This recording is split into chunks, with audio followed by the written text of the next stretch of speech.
cidade grega chamada Corinto, no capítulo de número 15, versículo de número 1. Oh, aleluia.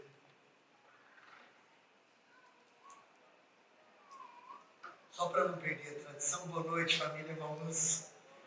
Quantos estão alegres por estarmos aqui nessa noite? Você pode dar uma glória a Deus onde você está? Aleluia!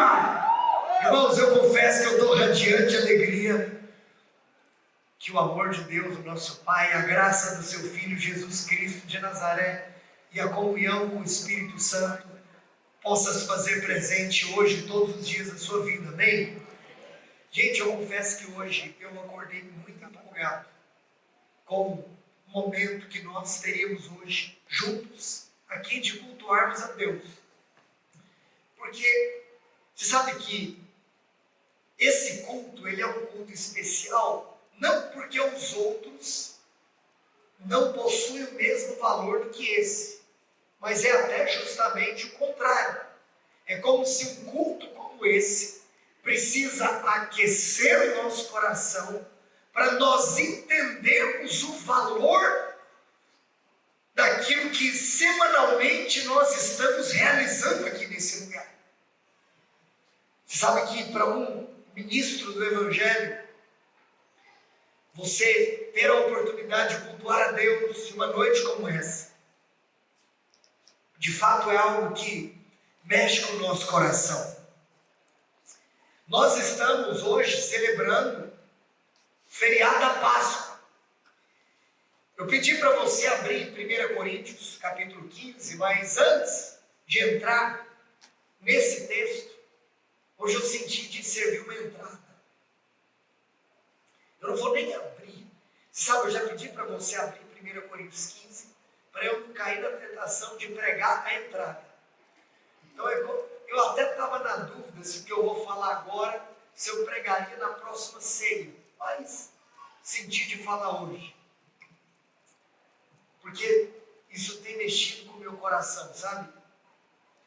Eu quero, antes, o prato principal hoje vai ser sobre a ressurreição de Cristo.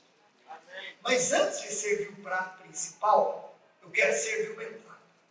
Abaixe a sua cabeça e feche seus olhos.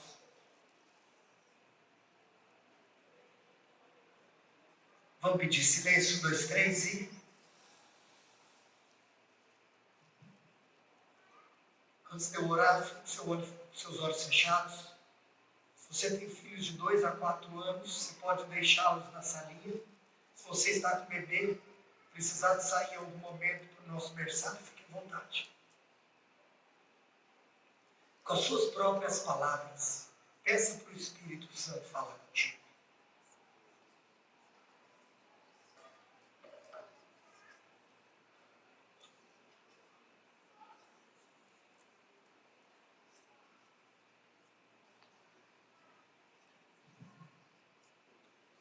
Sim, Jesus. Sim, Jesus. Sim, Senhor. Pai, nós te agradecemos pela oportunidade e privilégio que temos de nessa noite nos assentarmos como família e como irmãos para receber as verdades poderosas do teu santo Evangelho. Ó Pai, que o nosso coração possa estar aberto para receber, que os nossos ouvidos possam estar abertos para ouvir e os nossos olhos abertos para ver aquilo que o Senhor tem para nós. A minha oração é que nessa noite nosso coração saia em chamas para darmos a nossa vida em favor dessa mensagem e que possamos celebrar, sim, nós amamos a mensagem da cruz. Diga glória a Deus. Glória a Deus. Nós estamos em um feriado de Páscoa e eu diria que é quase que impossível se uma igreja cristã fosse ignorar o fato hoje do mundo celebrar a Páscoa. A ressurreição é para nós o ponto alto do significado da Páscoa. Mas quando eu mencionei a respeito de falar algo antes da ressurreição, é apenas para nós lembrarmos que a Páscoa por si só não é um evento que se inicia no cristianismo, mas a Páscoa é um evento, uma festa de tradição judaica. Você sabe que a religião judaica foi a única religião instituída por Deus. Então o judaísmo fora a vontade de Deus em outra dispensação, em outra estação, em outro tempo. No tempo do Antigo Testamento, da Antiga Aliança. Você sabe que a lei do Senhor, ela era composta por mandamentos, juízos e ordenanças. Os mandamentos, os juízos e as ordenanças são os três grupos que compõem a lei do Senhor. Além disso, nós sabemos também que o calendário judaico era composto por 7 grandes comemorações que a nação deveria celebrar. São as 7 festas que Deus instituiu. Dessas 7 festas, 3 eram as principais festas. A Páscoa, ela fazia parte de uma das 3 das principais festas da nação de Israel.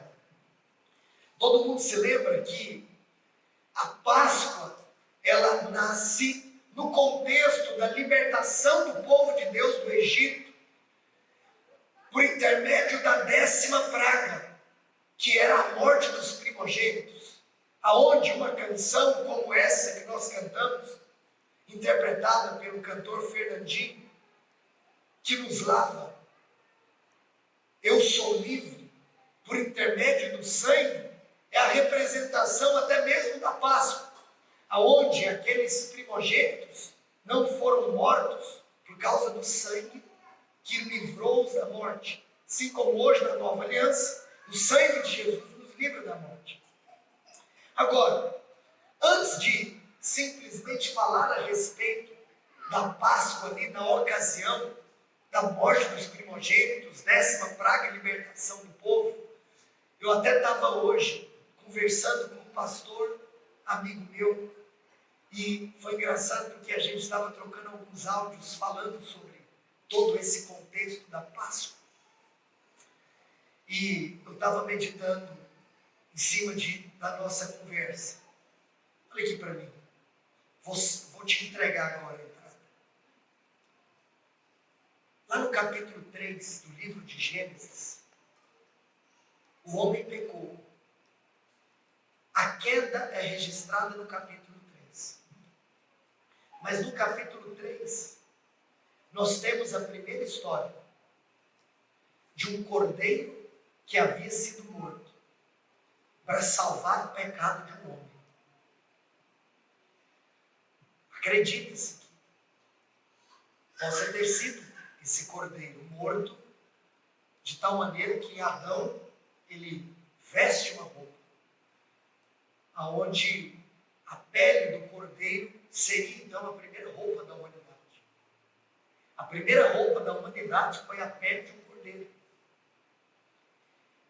Você sabe, em Gênesis, nós temos um cordeiro para o homem. Diga assim comigo, em Gênesis, nós temos um cordeiro para o homem. Sabe o que é fascinante? Aquele cordeiro morreu no lugar de Adão. Aquele cordeiro morreu no lugar do homem. Por isso, nós podemos intitular um cordeiro para o homem. Mas, no segundo livro da Bíblia, no livro de Êxodo, tem a história que eu estava me referindo, a 10ª praga, aonde cordeiros foram mortos para que os seus sangues fossem pintados nos umbrais das portas, para que os primogênitos fossem livres da morte. Sabe o que é interessante? Se em Gênesis nós temos um cordeiro para o homem, em Êxodo nós temos um cordeiro para a casa. Porque o sangue estava pintado do lado de fora da casa. E o anjo da morte, por mais que os primogênitos eram alvo, o anjo da morte não poderia entrar naquela casa. Aleluia. Vem comigo. Em Gênesis, você tem um cordeiro para o homem. Em Êxodo, você tem um cordeiro para a casa. Mas no livro de Levítico, nós temos nos primeiros 5 capítulos de Levítico, aquela que nós chamamos de a lei das ofertas. Capítulo 1, oferta do holocausto.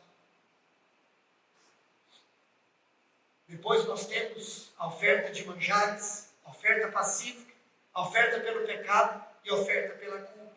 São as 5 ofertas.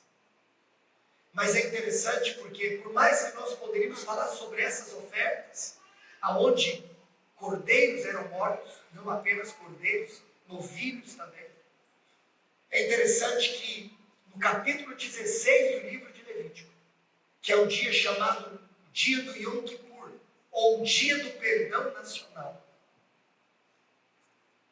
nós tínhamos um sacrifício de um novilho, que era um sacrifício que tinha como alvo a salvação de uma nação. Aleluia. Sabe o que é interessante? Se em Gênesis o sacrifício foi para salvar um homem, em Êxodo o sacrifício foi para salvar uma casa, em Levítico o sacrifício foi para salvar uma nação. Glória a Deus. Você tem o sacrifício pelo homem, o sacrifício pela casa e o sacrifício pela nação. Mas para finalizar a entrada, eu não vou para o 4º livro da Bíblia. Eu vou para o ponto central da Bíblia. Você sabe que o Dia do Perdão Nacional era um dia anual. Por que era um dia anual? Porque o sangue do animal, a expiação do Antigo Testamento, era apenas uma cobertura. Por isso que você sabe, eu até já mencionei aqui anteriormente, que o termo expiar com X é diferente de expiar com S. Expiar com S é uma coisa, expiar com X é outra. Expiar com X é tirar ou cobrir. No Antigo Testamento, a expiação tinha o poder de apenas acobertar um problema. Por isso que o sacrifício era anual, sabe por quê? Porque para o ano que vem tem que ter outro sacrifício.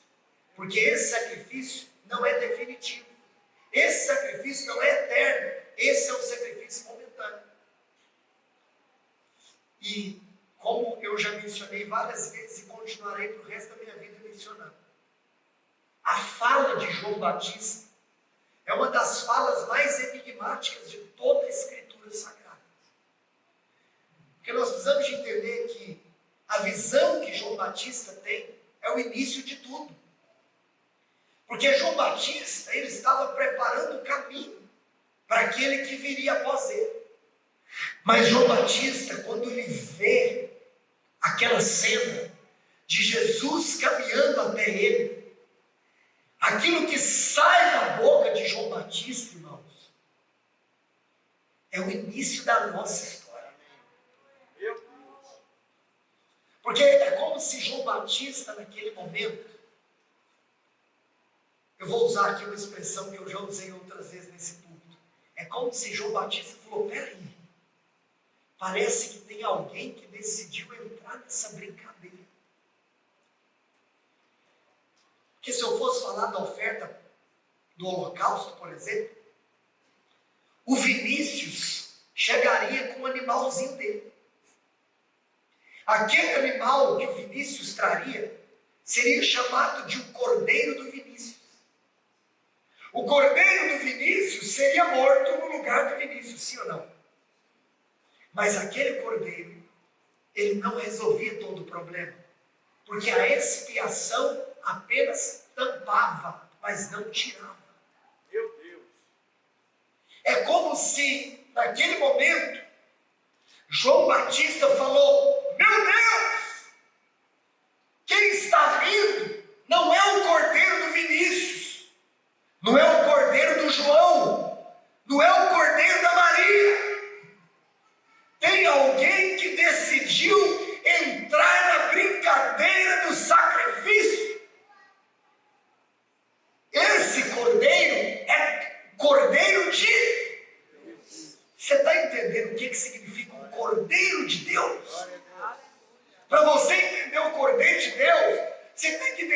Porque antes tinha o cordeiro do Vinícius, o cordeiro do João e o cordeiro da Maria. Aí faz sentido você entender que João Batista falou: esse cordeiro não é do Fabrício, não é do Rodrigo, não é da Stephanie, esse é o cordeiro de Deus. Aleluia!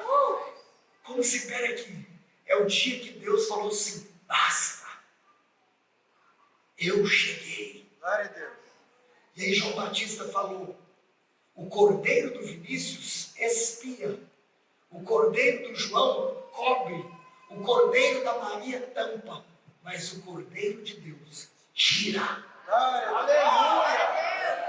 O cordeiro de Deus não tampa, não cobre ou não espia. O cordeiro de Deus tira. Glória a Deus. Aleluia, Jesus. Deus Tira seja louvado. o pecado do mundo. Se em Gênesis nós temos um cordeiro para o homem, em Êxodo nós temos um cordeiro para a casa, em Levítico nós temos um cordeiro para uma nação, nos Evangelhos nós temos um cordeiro para o mundo inteiro. Aleluia! Porque ele tira o pecado, não é de um homem. Ele não tira o pecado de uma casa. Ele não tira o pecado de uma nação.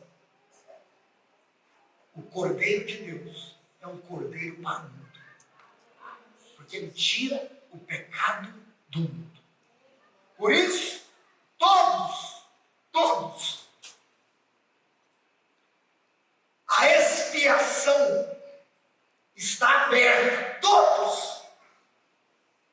Quantos o receberam? Deu-lhes o direito. Não, isso não é para alguns. Está disponível para qualquer um. Está disponível. Todos quantos o receberam, deu-lhes o direito. Deu-lhes. De serem feitos filhos de Deus. Você só precisa de crer. Você não precisa de fazer. Você precisa de crer. Diga sim. Um cordeiro para o homem. Um cordeiro para uma casa. Um cordeiro para uma nação. E um cordeiro para o mundo. Agora vamos para o prato principal. 1 Coríntios 15.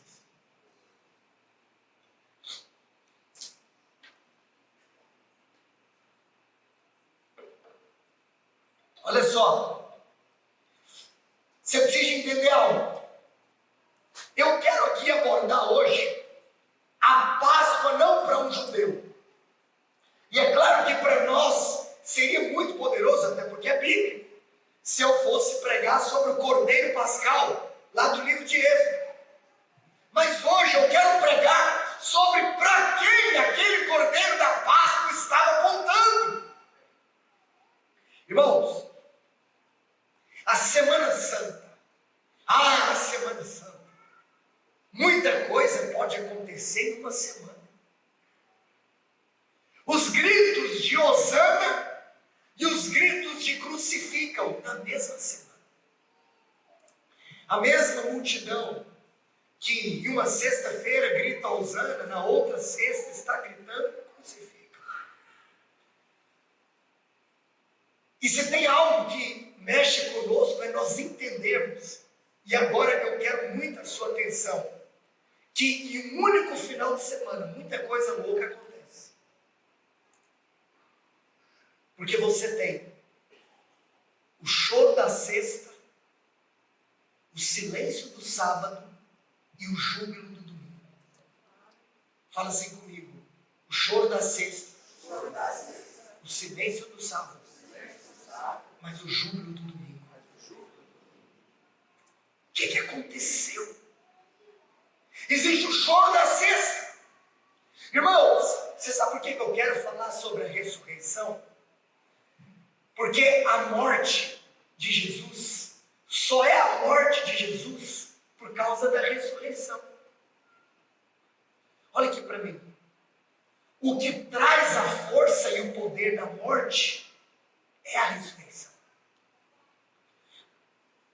É muito louco isso. Eu vou só falar essa frase de novo, porque eu quero profetizar que seus olhos vão ser abertos. O poder da morte de Jesus não está na morte. O poder da morte está na ressurreição. É por causa da ressurreição de Cristo que a morte de Jesus tem poder. Se não houvesse a ressurreição, a morte não seria poderosa. Por que nós celebramos a morte? Olha aqui para mim. Nós só apenas celebramos a morte de Jesus apenas porque ele ressuscitou. Sabe por quê? Porque eu não prego um Cristo que esteve vivo, mas está morto. Eu prego um Cristo que esteve morto, mas está vivo. Glória a Deus. Então o poder da morte está na ressurreição. Aleluia. O poder da cruz está na tumba vazia. Eu postei hoje, enquanto eu preparava a palavra pela manhã no meu Instagram. Sabe por que eu louvo a Deus? Porque se hoje eu estou pregando para uma igreja cheia, você sabe por que hoje igrejas cheias ouviram essa mensagem dos 4 cantos da terra? Porque hoje a igreja só está cheia porque a tumba ficou vazia. Meu Deus. Você sabe por quê? Porque a ressurreição é o berço da igreja. Você sabe aonde que a igreja nasceu? Na tumba vazia. Olha aqui para mim, quando Jesus ressuscitou, a igreja na terra começou. Oh, irmãos, a ressurreição é tudo para mim e para você. Amém. Vamos ler a palavra de Deus. 1 Coríntios 15. Irmãos, venho lembrar-vos o evangelho que vos anunciei, o qual recebestes e no qual ainda perseverais. Diga assim: eu vou perseverar. Eu vou perseverar. Diga mais alto: eu vou perseverar Eu vou perseverar. no evangelho O evangelho que eu recebi. que eu recebi. Só para a gente não fingir de bobo, eu pedi para você repetir, e você fingir que repetir. Levanta a mão e fala: eu vou perseverar Eu vou perseverar. no evangelho O evangelho que eu recebi. que eu recebi. Quando eu pedir para você repetir, é porque eu quero ser um instrumento de Deus para que você confesse. Aleluia. Para que você confesse.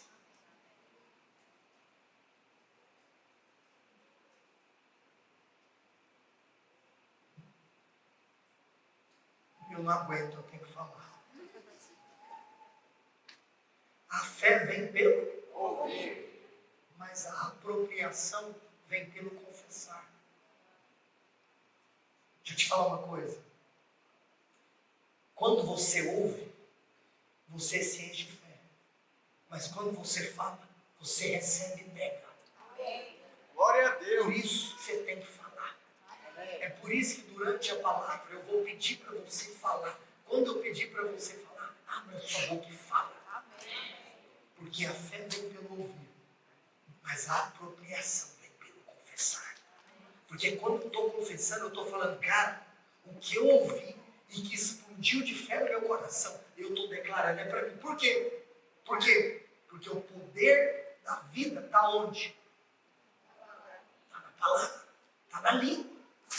O poder da vida e o poder da morte. Então, se você abrir sua boca e declarar, está saindo vida, e onde há vida, há apropriação. Glória a Deus. Verso 2. Por ele também sois salvos. Amém. Vamos pedir silêncio, 2, 3, sim. Segura o seu filho. Versículo 2. Por ele também sois salvos. Diga comigo: salvos. Salvos. Amém. Se retiverdes a palavra tal como vou-la preguei, a menos que tenhais crido em vão. Antes de tudo vos entreguei o que também recebi. Cristo morreu pelos nossos pecados, segundo as Escrituras, e que foi sepultado e ressuscitou ao terceiro dia, segundo as Escrituras. E apareceu a Cefas, que é Pedro, e depois aos 12. E depois foi visto por mais de 500 irmãos de uma só vez, dos quais a maioria sobrevive até agora, porém alguns já dormem. E depois foi visto por Tiago e mais tarde por todos os apóstolos. E afinal, depois de todos, foi visto também por mim, como por um nascido fora de tempo. Primeiro você tem que entender qual é o objetivo de Paulo nesse capítulo. Como eu mencionei antes, Corinto era uma cidade grega e os gregos estavam tendo uma dificuldade de aceitar uma notícia do Evangelho. Mas sabe o que é engraçado? Porque, embora eu não vou abordar esse assunto, um dos motivos que levou Paulo a escrever o capítulo 15 é o fato de que os gregos estavam com dificuldade de aceitar a notícia da ressurreição dos mortos. Como assim ressurreição dos mortos? É que todos aqueles que morreram em Cristo, um dia ressuscitarão nele. Por isso que Jesus, ele é chamado de a primícia dos que dormem. Ou seja, assim como ele ressuscitou, um dia todos nós também ressuscitaremos. Você entendeu o que eu estou falando? Só que deixa eu te contar, os gregos não estavam querendo aceitar essa notícia. Eles estavam tendo uma dificuldade de entender, peraí, como que um dia vai haver ressurreição? Como que um dia? Por conta disso, o apóstolo Paulo, e eu vou me deter aqui no começo, eu vou me deter aqui na ressurreição de Cristo, mas o objetivo do apóstolo Paulo, em todo o capítulo, é defender a ressurreição dos mortos, para aqueles que morreram em Cristo. Para aqueles que morreram em Cristo, nós temos a boa notícia da ressurreição. Glória a Deus. E aí, eu até vou concluir falando sobre isso. Mas o ponto que hoje eu quero tratar com você é que o início desse capítulo, de uma maneira bem prática, é uma defesa de Paulo à ressurreição de Cristo.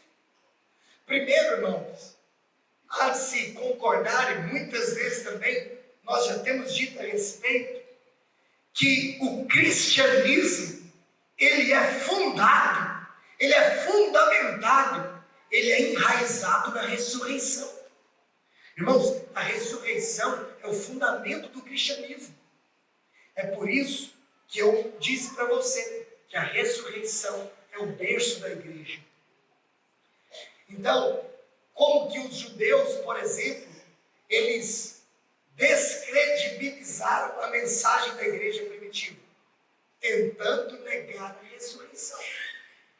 O ponto que os fariseus, os escribas e os saduceus e todos os maiorais da lei judaica, o ponto que eles tentaram atacar contra a igreja primitiva era a desmoralização da ressurreição. Era tentar criar uma notícia falsa de que não houve a ressurreição.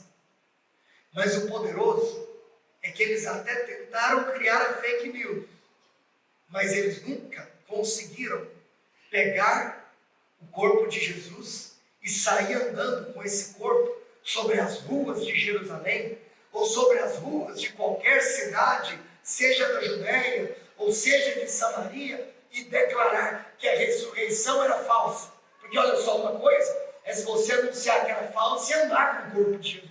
Mas cadê o corpo de Jesus? Aí por isso que se inventa. Foi roubado pelos discípulos. Foi isso, foi aquilo.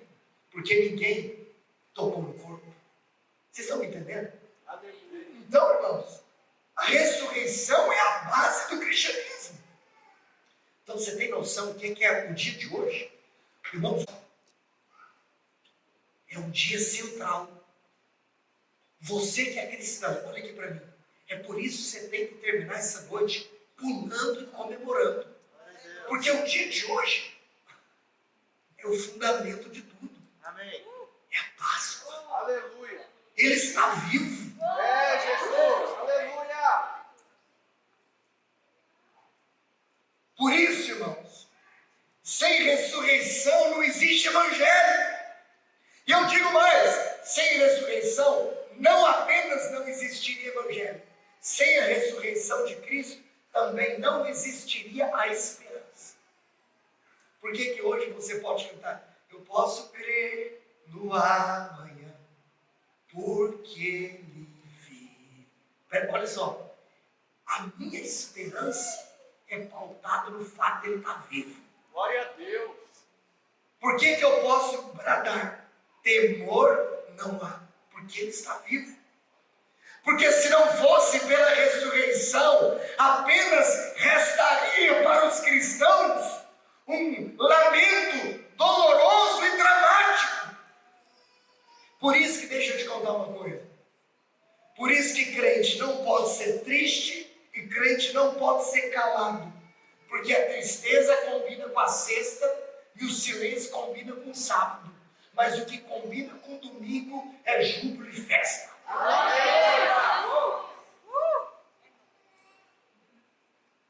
Se tem alguém pregando aí que a vida do cristão é isso ou aquilo, eu quero te contar, não acredito.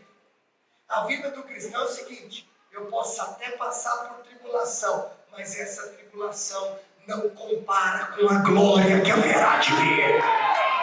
Então, eu não estou alegre ou triste porque eu estou passando por tribulação. Eu estou alegre porque eu sei para onde eu estou indo. Eu estou alegre porque eu sei que eu vou pegar minha coroa, que eu vou pegar minha cruz e trocar por uma coroa.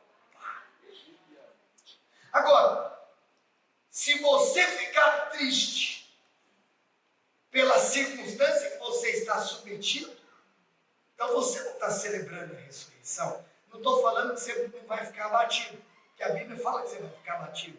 Agora, o que eu estou hoje é trazendo a palavra para que no dia que você ficar abatido, você lembre do que eu estou te falando. Aleluia. Você vai ficar abatido. Aí minha pergunta para você é: o que você vai fazer com o seu abatimento? O que você vai fazer com a sua tristeza circunstancial? O que você vai fazer com o seu desapontamento, com a sua quebra de expectativa? Irmãos, a nossa vida não é o choro de sexta e não é o silêncio de sábado. A nossa vida é o júbilo de domingo. Por isso a história da Páscoa, ela não termina em um funeral, mas a história da Páscoa termina com uma festa. Por que a história da Páscoa termina com a festa? Porque diferente de qualquer túmulo que poderia ser aberto, todos os túmulos abertos, naturalmente falando, seriam abertos de fora para dentro. Mas o túmulo de Cristo foi o único túmulo aberto de dentro para fora.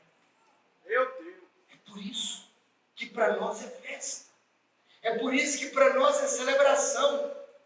Porque como eu te disse aqui alguns minutos atrás, eu não prego hoje, irmãos, um Cristo que esteve vivo, mas está morto. Eu prego um Cristo que esteve morto, mas que está vivo. Glória a Deus. Deixa eu te contar uma coisa, irmãos. A morte é o rei do terror. Foi engraçado porque essa semana tive uma reunião lá em São Paulo e quando eu estava voltando para Goiânia,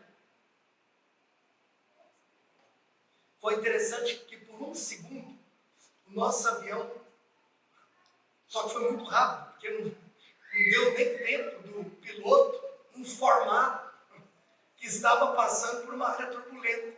A turbulência só chegou. Não deu tempo de avisar. Cara, e aí na hora eu ri, porque eu vou chorar. Vou rir. E irmãos, é muito interessante o ambiente de medo que em uma fração de segundo o lugar pode ficar. Por quê? Porque no final, qual que é o medo da galera? A morte. O medo da galera é o medo da morte. Deixa eu contar uma coisa. Em turbulências, as pessoas ficam aterrorizadas, porque a morte é o rei do terror. É a rainha, perdão. Então você está entendendo o que é a ressurreição? Porque se a morte é a rainha ou o rei dos terrores, Jesus é o rei dos reis. Aleluia. Amados, Jesus venceu a morte, na sua morte. Ele tirou o poder da morte. E em breve, sabe o que vai acontecer? A morte será lançada no lago de fogo e enxofre. É interessante porque aquelas pessoas que não crerem em Jesus e cujos seus nomes não estarem escritos no livro da vida serão lançados lá. Satanás e seus demônios serão lançados lá. Mas em terceiro lugar, a morte também será lançada no lago de fogo. Aleluia. O lago de fogo, ele não foi criado para o ser humano. Embora seres humanos estarão lá. Mas o lago de fogo foi criado para Satanás e seus demônios. Assim como originalmente não era para existir a morte. Porque a morte passou a existir a partir do momento da queda, da existência do pecado. Agora, a boa notícia que nós temos hoje é que eu queria que você pudesse sentir isso que eu hoje estou aqui para te trazer. Que por causa da ressurreição de Jesus, os mártires não morreram em vão. Aleluia. Por causa da ressurreição de Jesus, os missionários não cruzaram fronteiras e oceanos em vão. Jesus. Porque ele ressuscitou, duas coisas acontecem conosco. Nós temos uma verdade sólida debaixo dos nossos pés. E nós temos uma esperança viva dentro do nosso coração. Por causa da ressurreição de Jesus, você possui uma verdade sólida debaixo dos seus pés. E você possui uma viva esperança dentro do seu coração. Talvez você pode me perguntar, pastor, por que a ressurreição é perseguida? Por que Cristo é perseguido? Deixa eu te fazer uma pergunta. Você já viu nos dias de hoje alguém perseguindo os Césares romanos? Ou nos dias de hoje alguém perseguindo os faraós do Egito? Ou nos dias de hoje alguém perseguindo os ditadores do mundo antigo? Você sabe por que os Césares de Roma? Você sabe por que os faraós do Egito? Você sabe por que os ditadores do mundo antigo não são perseguidos? Porque todos eles têm uma característica comum. Todos eles estão mortos. Se Cristo está sendo perseguido, é porque Ele está vivo. Meu Deus. Família, Ele está vivo. Por isso que a perseguição, a causa dele, é motivo para nós de grande júbilo. Porque a perseguição é uma prova da ressurreição. Mas, de acordo com o capítulo 15, e eu quero finalizar falando isso para você, existem 3 provas que Paulo defende, que atestam que a ressurreição é um fato incontestável, histórico e incontroverso. Irmãos, em primeiro lugar, você sabe o que comprova a ressurreição? Diga assim comigo em alto e bom tom. Diga assim: a salvação dos salvos. Sabe por quê? Porque ninguém poderia ter sido salvo por Cristo se ele não tivesse vencido a morte. Olha aqui para mim. Você sabe por quê? Que a salvação comprova a ressurreição, de acordo com o apóstolo Paulo? Porque se Cristo não tivesse vencido a morte, ele não teria salvado nem ele mesmo. E como que alguém que não se salva pode salvar a outros? Meu Deus. Já viu aquela geração de pessoas sem realidade, querendo ensinar coisas que não vivem e que não praticam? Qual que é o resultado? Não gera salvação. Aí você fala, meu Deus, mas eu fiz tudo que o fulano de tal falou para eu fazer e não deu certo. Claro que não deu, porque quem não tem poder de se salvar, não pode salvar outros. Deixa eu te contar uma coisa. Jesus tem poder de salvar outros, porque ele salvou a si mesmo. Porque ele venceu. Agora presta atenção. Você precisa entender do ponto de vista teológico. Jesus não precisa de salvação.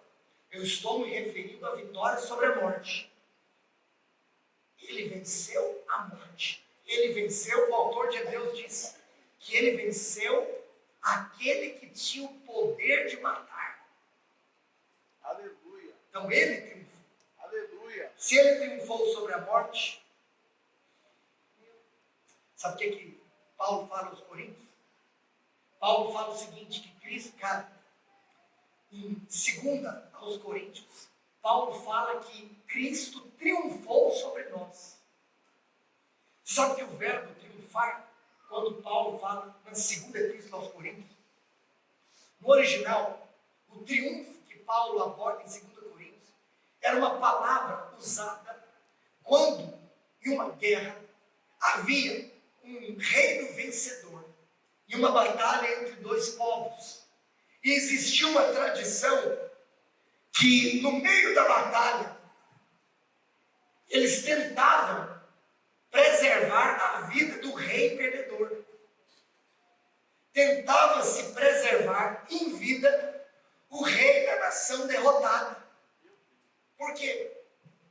Para que houvesse algo chamado a entrada triunfal, aonde o rei vencedor, quando ele voltava da batalha para a sua nação, ao lado dele, na entrada triunfal, estava o rei derrotado de joelhos para o rei vencedor. E aí, o rei vencedor matava o rei derrotado na presença do seu povo. Aí ele não queria matar na batalha, ele queria matar na frente do povo, para ele receber a glória da vitória. Porque o rei estava em busca da glória da vitória. E aí, esse ato dessa entrada e dessa cerimônia era chamada de triunfo. É como se o apóstolo Paulo fala, Cristo triunfou sobre mim. Você sabe por quê? Porque se dependesse de mim e de você, nós não estaríamos aqui. Você estava buscando outras coisas. Eu quero te contar outra coisa, você não estava buscando a Deus. Ele que veio e buscou você. Aleluia. Oh, amém. Você estava perdido. Você não veio, você foi encontrado. Aleluia.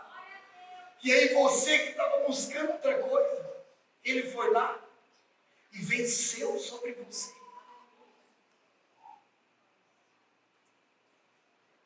É Jesus. Aleluia. E aí, é por isso que Paulo fala, ele venceu sobre mim. O que Paulo estava indo fazer? Paulo estava indo perseguir cristãos. Olha, que Deus é esse? Ele vai escolher o maior apóstolo que houve. E até engraçado, eu me refiro a ele como o maior apóstolo. E no capítulo que eu estou lendo, ele fala que ele é o menor. No capítulo que eu estou lendo, ele fala que ele nem deveria ser considerado um. Eu estou rouco, mas deu para me ouvir. Se lá levantar a mão no fundo da Marcela, se ela me ouvir, todo mundo me ouviu. Olha aqui para mim, deixa eu te contar uma coisa. O engraçado, eu tenho miopia, mas quando eu choro, eu enxergo. Você sabia que os oftalmos de plantão, depois vocês têm que sentar comigo e me contar esse mistério. Quando o meu olho... Aí talvez eu vou querer saber do mistério, o oftalmo vai virar para mim e vai falar, isso é blasfêmia, isso é heresia. Então não estou falando o que está escrito, eu estou falando que experiência. Eu choro e eu enxergo. O que na miopia normal eu não vejo. Então, irmãos, é como se o apóstolo, olha que Deus é esse. Deus pegou o maior inimigo do evangelho e falou assim, você vai ser o maior pregador. Amém. Daquilo que você está indo lá matar. Ou seja, Não tem essa de que você estava procurando e achou a Deus. Foi Ele que te pegou no seu caminho para Damasco. E aí, lembra da entrada triunfal? Quem lembra? Quem está comigo? Aleluia. Sabe o que acontece? Paulo fala, Ele triunfou sobre mim. Porque se Ele triunfa sobre mim, Ele é o vencedor, eu sou o derrotado. E a glória fica para Ele. Glória a Deus. Porque o rei vencedor triunfa sobre o derrotado e fica com a glória perante o povo. Amém. É por isso que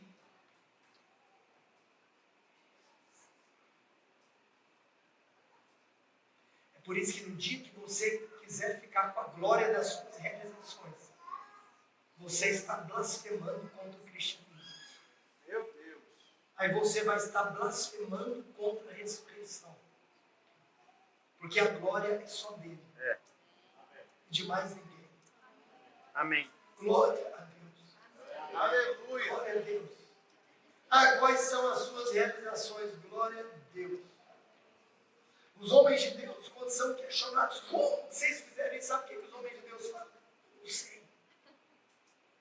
Não tem como eu saber, porque não fui eu. Só tem uma explicação. Só pode ter sido Deus. Só pode ter sido algo inexplicável feito por alguém maior que eu. Todas as minhas realizações que deram certo. E as que deram errado, sou eu, culpa minha. Foi eu pôr na mão onde não devia, foi eu pisando em território que não era para pisar, foi eu fazendo coisa que não era para fazer. E quando dá certo, rapaz, foi quando eu não atrapalhei. Foi quando eu tentei atrapalhar. A glória de Deus. Aleluia. A glória de Deus. Cristo triunfou sobre mim. Meu Deus. Por isso que Paulo fala, eu sou escravo de Cristo. Antes eu era escravo do pecado, mas agora eu sou escravo de Cristo. Meu Deus. Aleluia. Você sabia que você era escravo do pecado? Você sabe por que você é livre? Você era escravo do pecado e hoje você é livre do pecado. Você só é livre do pecado porque você se tornou escravo de Cristo. Amém. A libertação do pecado está diretamente ligada à escravidão a Cristo. Sabe por quê? Você era escravo do pecado porque antes você não tinha a opção de não pecar. Você sempre pecava. Mas hoje você tem a condição de não pecar. Vou te contar uma coisa. Todo mundo pode reconhecer, pastor, eu ainda peco. Mas eu tenho uma constatação para te fazer. Toda vez que você peca, você tinha condição para não pecar. Porque isso atesta que você foi livre do pecado. Então quando você peca, hoje você peca porque você quer. Porque você já tem a força para não pecar. Ela mora dentro de você. Meu Deus. Antes você não tinha. Antes era pecado, era certo. Sim ou não? Hoje não. Hoje você tem o combustível para a vida sã. Quem está comigo? Amém. Foi por sua ressurreição, irmãos, que nós nos gloriamos na mensagem da cruz. Como eu disse para você, a glória da cruz está na ressurreição. Sem a ressurreição, a cruz seria um símbolo de fracasso. Mas por causa da ressurreição, hoje a cruz é um sinal da vitória. Aleluia. Porque Jesus entrou na morte, arrancou o seu aguilhão, matou a morte, venceu a morte. Olha aqui para mim. Jesus venceu a morte, Jesus matou a morte e Jesus inaugurou a imortalidade. Diga assim comigo, Jesus venceu a morte, matou a morte, mas diga assim, ele inaugurou a imortalidade. Por quê?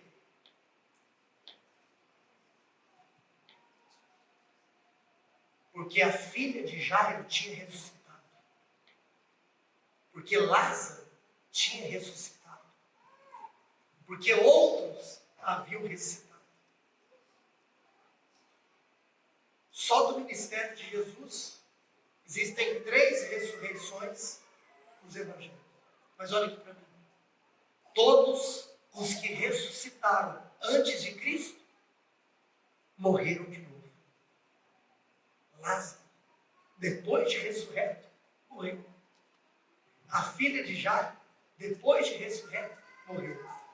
Mas ele não. Ele foi o único que ressuscitou e nunca mais morreu. Por isso, a ressurreição de Cristo inaugura a imortalidade. Glória a Deus.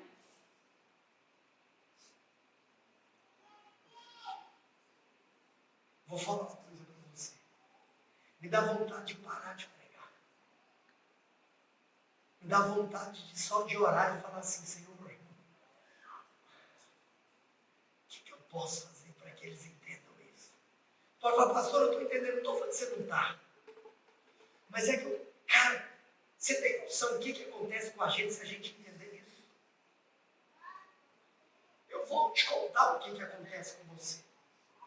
Vou citar para você. Mas, enfim, hoje, nós estarmos aqui é a prova que Cristo ressuscitou. Amém, irmãos? Amém. Então, Paulo fala que, em primeiro lugar, a salvação é a prova da ressurreição. Em segundo lugar, você sabe o que comprova a ressurreição? A veracidade das Escrituras. Por quê? As Escrituras, elas são reais e verdadeiras. E tem uma coisa, Paulo fala nos versos 1 e 2 sobre salvação, mas nos versos 3 e 4, Paulo fala que a ressurreição foi de acordo com as Escrituras. O que isso nos mostra? Você sabe que Paulo fala que ele morreu pelos nossos pecados, segundo as Escrituras. Foi sepultado, mas ressuscitou segundo as Escrituras. Então, pera aqui. As Escrituras já tinham falado que ele ia morrer. E ele morreu. As Escrituras já tinham falado que ele ressuscitaria. E ele ressuscitou. Parênteses. As mesmas Escrituras que falaram que ele morreria, que ele morreu, que ele ressuscitaria, falam que ele vai voltar. Ou seja, espere e verás. Aleluia. Agora, isso nos mostra o quê? Que a morte não foi um acidente. Que ele não morreu. Irmãos, olha aqui para mim. Se as Escrituras falam que ele ressuscitou segundo as Escrituras, que as Escrituras falam dela mesma. Então, pera aqui. Eu quero que você leve algo para a sua vida. Sabe o que eu quero que você leve para a sua vida? Você nunca pense ou imagine que Jesus sucumbiu ao poder de Roma. Que nunca passe pela sua cabeça que quando o Sinédrio tramou contra Jesus, que a trama do Sinédrio prevaleceu. Ou que ele foi parar na cruz depois de ter Herodes ter passado a bola para Pôncio Pilatos, porque Pôncio Pilatos, depois de ter lavado as mãos, sentenciou. Não. Ele morreu porque já estava escrito que o Cordeiro, que tinha poder não para salvar apenas um homem, não para salvar apenas uma casa, não para salvar apenas uma nação, mas para salvar o mundo, esse Cordeiro, que tira o pecado do mundo, morreu antes o Cordeiro morreu antes da fundação do mundo. Quem lembra disso? Sabe o que isso determina então? Isso determina que se a morte de Jesus não é, irmãos, nós precisamos de chegar a essa conclusão, que se a morte de Jesus não foi um acidente, então a ressurreição não pode ser chamada de surpresa. Porque se já estava determinada a morte, então a ressurreição não é uma surpresa. A ressurreição também já estava planejada. A vitória sobre a morte não foi casual, mas ela foi programada por Deus desde os tempos eternos. Nunca houve, irmãos, sequer nem um minuto, que o Pai pensou em recuar do seu plano de salvação da humanidade. Amém. Em terceiro lugar, no último lugar, time de adoração pode subir.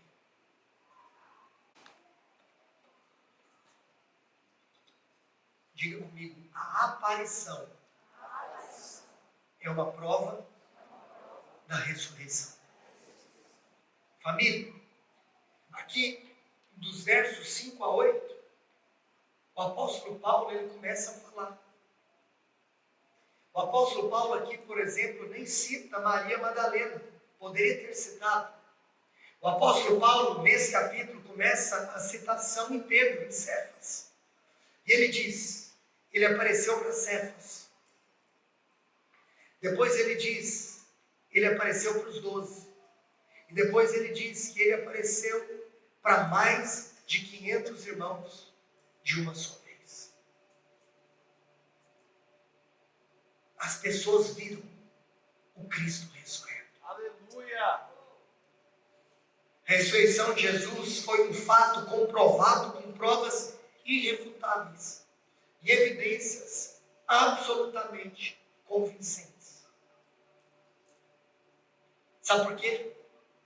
Porque ele não apenas apareceu, mas se você mergulha nas Escrituras, todos aqueles que tiveram o privilégio de vislumbrar a sua aparição, 100% deles, que possuem as suas histórias narradas, foram pessoas que depois de ter um encontro com Cristo ressurreto, depois da aparição, viveram uma genuína, poderosa, verdadeira e profunda transformação.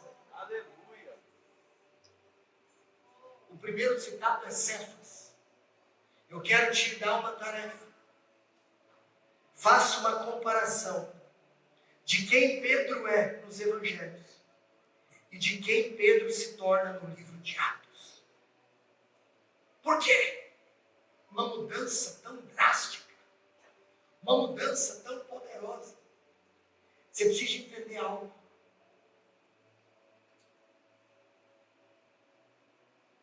O encontro mais poderoso que Pedro teve com Jesus foi o encontro com Cristo ressurreto. Sabe o que é interessante? Irmãos, é por isso que hoje eu quero que você veja a ressurreição. Porque Pedro via Jesus. E ele continuava errando. Tudo bem, Pedro não se tornou perfeito. Ele errou também no livro de Atos. Mas algo aconteceu depois que ele viu o Cristo ressurreto. Aquele que antes era tomado pelo medo. Aquele que antes negou, voltou a pescar. No dia da sua morte, ele falou, peraí. Antes, eu que tinha negado, eu tenho notícia para dar para vocês. Se vocês quiserem me matar crucificado, coloquem a minha cruz de cabeça para baixo, porque eu não sou digno de morrer como o meu Senhor morreu. O que aconteceu com esse Pedro? Que tinha negado que conhecia Jesus para uma criada, mas em Atos capítulo 4, na frente do Sinédrio, se nega a obedecer. E ao lado de João eles dizem, João e Pedro juntos em Atos 4, importa que obedeçamos a Deus e não aos homens. O que aconteceu? Você tinha medo de uma criada. Você tinha medo de qualquer pessoa. O que está acontecendo com você? Ele viu o Cristo ressurreto. Deixa eu te contar o que aconteceu com Tomé.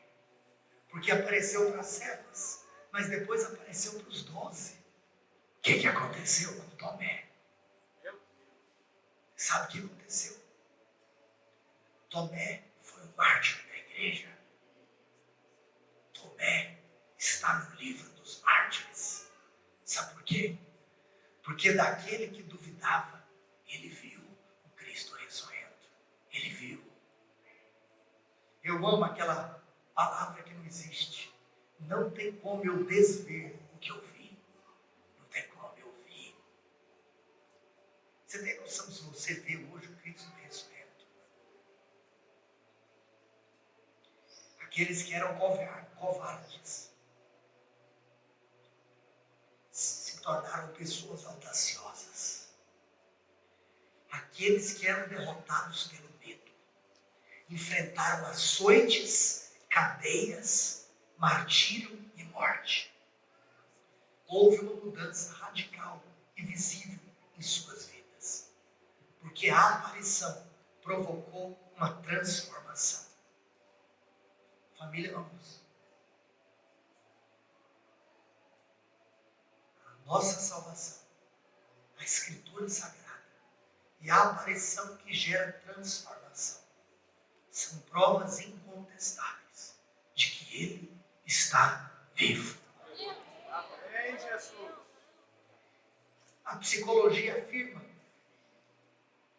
obviamente uma figura de linguagem, que você precisaria de mais fé para acreditar que no mesmo lugar, a mesma visão, por pessoas completamente diferentes, que 500 pessoas diferentes teriam condição de ter exatamente a mesma alucinação.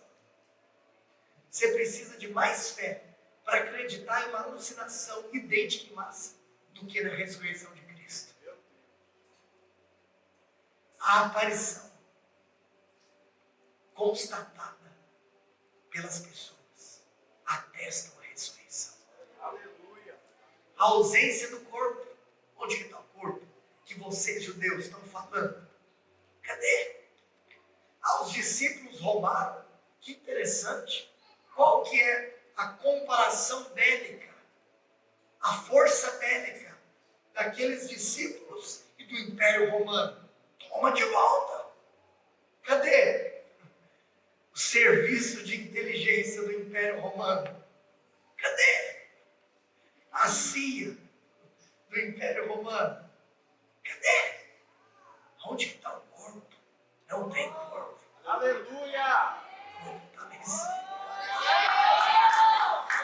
É, Jesus. Sabe o que eu quero falar para a igreja, irmãos? Aleluia. Sabe o que eu quero falar para a igreja, irmãos? Que no caminho para Emaús era uma aldeia. Eu não vou abrir em Lucas 24, por causa do nosso tempo, porque você vai ofertar. Você vai ofertar a oferta da ressurreição. E nós vamos adorar. Mas nós vamos adorar do jeito que a gente nunca adorou na vida. Deixa eu falar uma coisa. Aqueles 2 discípulos que estavam no caminho para Emaús, a palavra de Deus diz que eles estavam cansados e desacreditados. Eles estavam lá indo para Emaús, até que alguém apareceu para eles. Mas minha pergunta é: quem apareceu? Quem apareceu? Qual? O ressurreto. Olha aqui para mim. Sabe uma coisa louca? Depois que o Cristo ressurreto aparece para você, seus olhos são abertos. Depois que o Cristo ressurreto aparece para você, seu coração pega fogo. Depois que o Cristo ressurreto aparece para você, sabe o que acontece? Olha que louco. A palavra fala que já estava tarde. Estava tarde. E como estava tarde, eles estavam então voltando para a aldeia. Só que, tarde, com sono, cansado, depois que os olhos foram abertos e que o coração pegou fogo, sabe o que aconteceu? Eu amo o que a Bíblia diz, que imediatamente, o que Deus vai fazer na sua vida hoje não pode ter um efeito em você só amanhã. Algo tem que acontecer na sua vida hoje. Aleluia. Imediatamente. Eles voltaram. Eles estavam indo para um lugar. Na mesma hora. Opa, eu estou mudando a minha rota. Quando o assunto é mudança de vida, é na hora. Muda de vida hoje. Só que é o seguinte, se eu tivesse pregado 1 hora na sua cabeça, muda de vida, muda de vida, muda de vida, sabe o que ia acontecer com você? Nada. Porque no mesmo capítulo diz que a força do pecado é a lei. Mas se eu te mostro Cristo ressurreto, aí você muda de vida. Aleluia. Olha aqui para mim, deixa eu te falar uma coisa. Imediatamente. Sabe o que a Bíblia diz? Sabe para onde que eles voltaram? Para Jerusalém. Eles estavam indo para Emaús, mas voltam para Jerusalém. Sabe para quê? Para anunciar a ressurreição. Então eu quero te fazer uma pergunta. O que você vai fazer amanhã cedo no seu trabalho? O que você vai fazer amanhã cedo na sua escola? O que você vai fazer essa semana? Deixa eu contar uma coisa. Antes de vir para cá, eu estava em um lugar lotado de pessoas. Tinha um irmão comigo, eu teci um comentário com ele. Em um momento que as pessoas no estádio prestam homenagem ao árbitro, eu estava olhando, tipo assim, uma multidão inteira xingando a pessoa. Aí sabe o trem que me veio à cabeça? A gente exalta muito o fato de que, graças a Deus, o cristianismo tem avançado, sim ou não? Mas deixa eu te contar. Quando a gente pisa em lugares comuns, a quantidade de pessoas que não temem a Deus é muito maior. É porque se tem alguém xingando um camarada, não deve temer a Deus. Se você diz que teme a Deus e xinga o camarada, quer te contar, filho, tu tens um problema mental. Então fica a dica. Então, eu estava pensando, gente, a gente está vendo a expansão do Evangelho. Deixa eu te contar. Quando a gente sai por essa porta e pisa nos lugares comuns, deixa eu te contar, tem uma multidão inteira lá fora ainda, cara.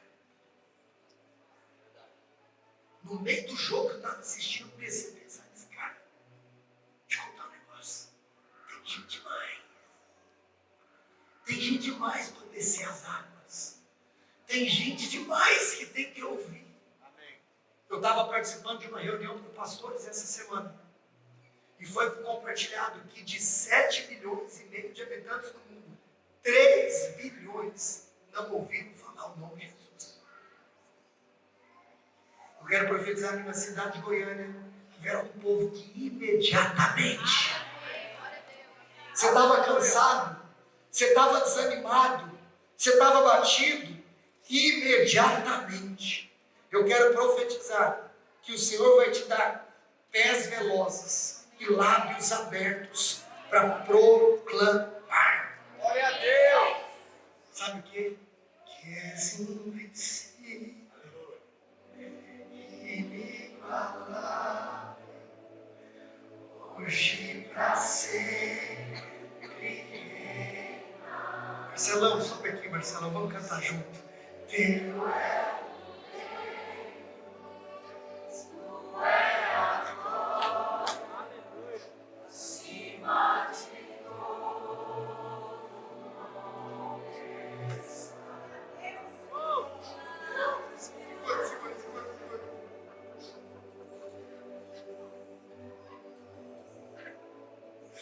quero profetizar que você vai ver o Cristo ressurreto.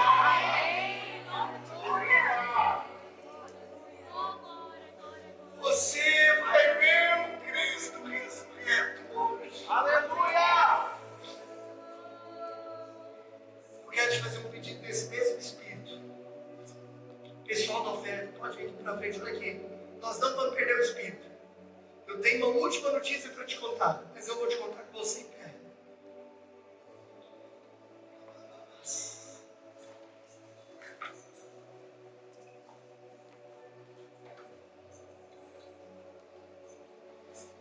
Eu já falei aqui nesse púlpito um monte de vezes.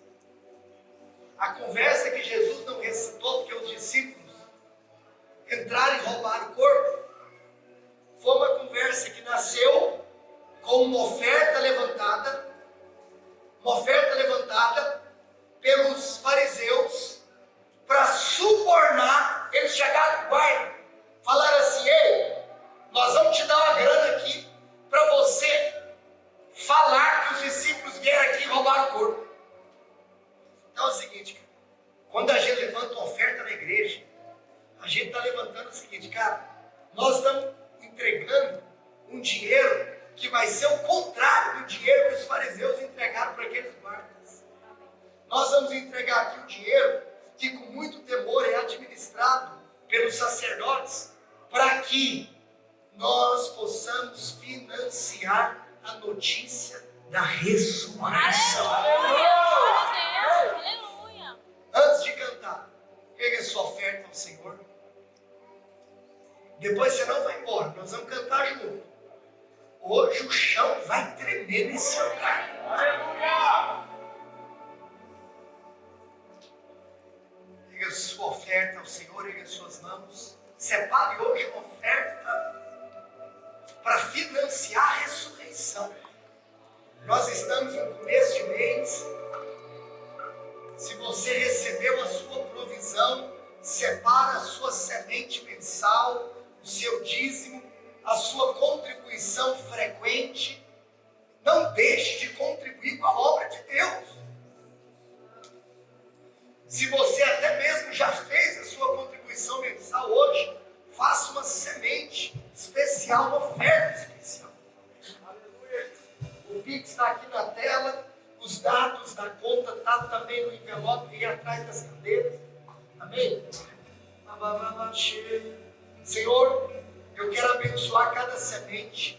Você vai ofertar e depois voltar para o seu lugar, porque eu vou te falar a última coisa da palavra. Senhor, eu quero abençoar cada semente que foi entregue aqui, que será entregue. Senhor, levanta homens e mulheres que querem financiar a verdade. Senhor, eu te dou graças porque eu sei que existem nessa casa financiadores da notícia da ressurreição. Senhor, hoje o meu pedido é, além do fato que nós sabemos que quando semeamos nós colhemos, hoje a nossa oferta é de entrega. Hoje a nossa oferta é no espírito de nós darmos ao Senhor, porque o Senhor deu a nós a tua vida. Queremos dar ao Senhor com o intuito de que pessoas ouçam essa notícia. Em nome de Jesus, nesse espírito, saia do seu lugar. Você que vai ofertar via cédula ou via cartão, quem vai fazer o Pix, fica à vontade.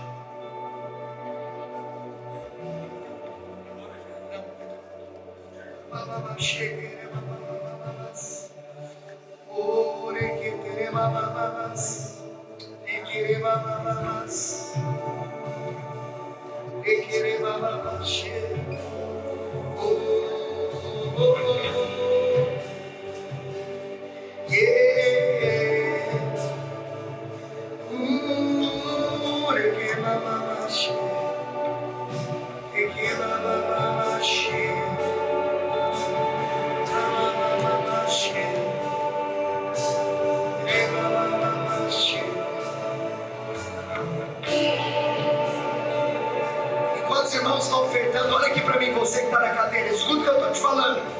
As águas estão subindo neste lugar. Você que está na cadeira, feche os olhos, porque as águas estão subindo.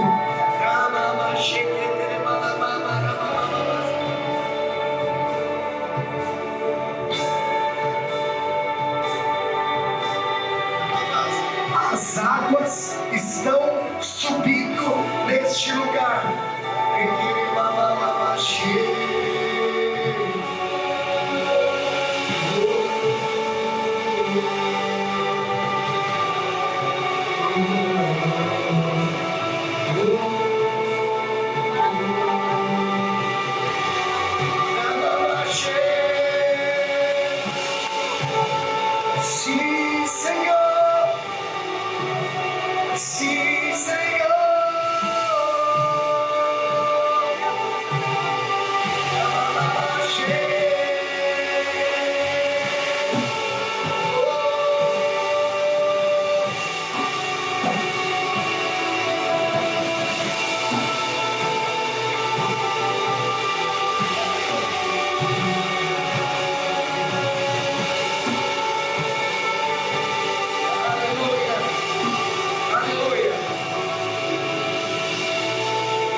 Repita algumas coisas comigo. Diga assim: a ressurreição. Pega sua mão. Diga assim: a ressurreição é o berço da igreja. Diga assim: eu não sirvo um Cristo que esteve vivo, mas está morto. Diga assim: eu sirvo um Cristo que esteve morto, mas está vivo. Diga assim: a salvação, a palavra de Deus e a aparição são provas incontestáveis da ressurreição. Agora olha aqui para mim. Agora olha aqui para mim. Eu fiz uma introdução, te dei os 3 argumentos de Paulo. Agora eu vou te entregar a conclusão. Lembrando que isso é do prato principal. Você teve a entrada. Posso te entregar agora a sobremesa?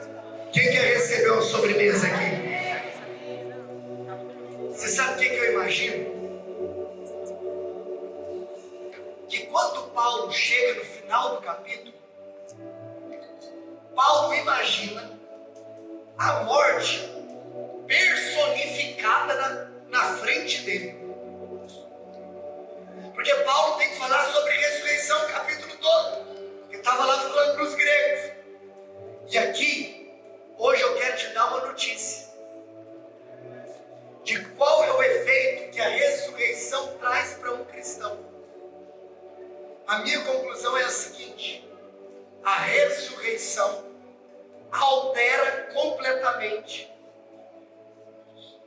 a maneira como um cristão lida com a morte física. A ótica de um cristão com relação à morte física é completamente alterada por causa da ressurreição.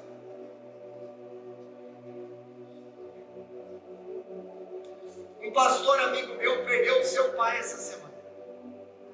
O pastor Rodrigo, que ministrou para nós aqui na nossa conferência. E sabe o que é louco? Hoje ele postou algo no Instagram dele falando sobre a perspectiva dele da morte do seu pai. Porque que é alterada. Porque ele viu a ressurreição de Cristo. E aqui Paulo, ele olha, ele imagina que a morte fosse uma pessoa. E ele começa a conversar. E ele fala: e quando este corpo corruptível se revestir de incorruptibilidade, e o que é mortal se revestir de imortalidade, porque a ressurreição inaugurou a imortalidade, então se cumprirá a palavra que está escrita: tragada foi a morte pela vitória. Então, você não tem noção hoje como que você tem que cantar o que nós vamos cantar aqui.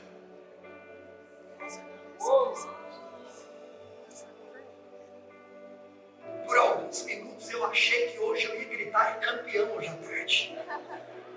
Por alguns minutos eu achei. Você não tem noção como eu fiquei naquele lugar. Aí eu fiquei pensando como eu ia ficar aqui agora. Quem estava na vigília viu, eu terminei a vigília correndo descalço no prédio. Porque deixa eu te contar. Esse é o maior grito de é campeão da história. Olha aqui pra mim. Onde está, ó morte, a tua vitória? Onde está, ó morte, o teu aguilhão? O aguilhão da morte é o pecado e a força do pecado é a lei. Graças a Deus que nos dá a vitória por intermédio do nosso Senhor Jesus Cristo. Portanto, meus amados irmãos, sede firmes, inabaláveis, sempre abundantes na obra do Senhor, sabendo que no Senhor o nosso trabalho não é em vão. Olha aqui para mim. A morte morreu na morte de Cristo, quando Ele ressuscitou.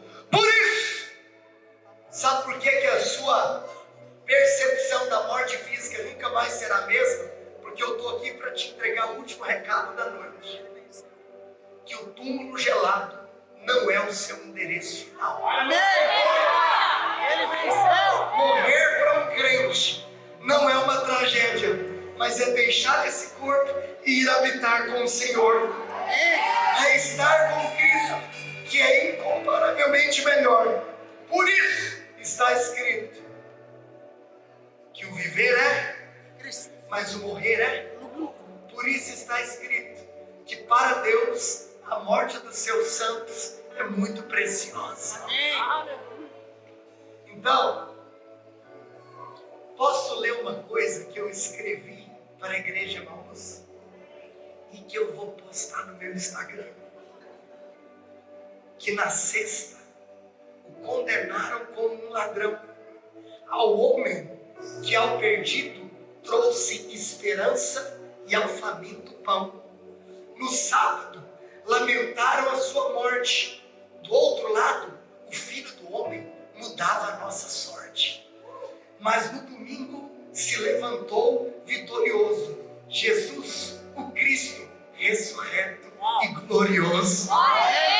Aquele que morreu, mas hoje está vivo para sempre e que intercede por nós intensamente, até o dia em que nos reuniremos novamente e diante da sua glória sorriremos eternamente. Só em Cristo está a vida e a esperança, fruto de sua paixão. Por isso, feliz Páscoa, porque hoje nós celebramos a redenção. Erga suas mãos aos céus, Ele está aqui.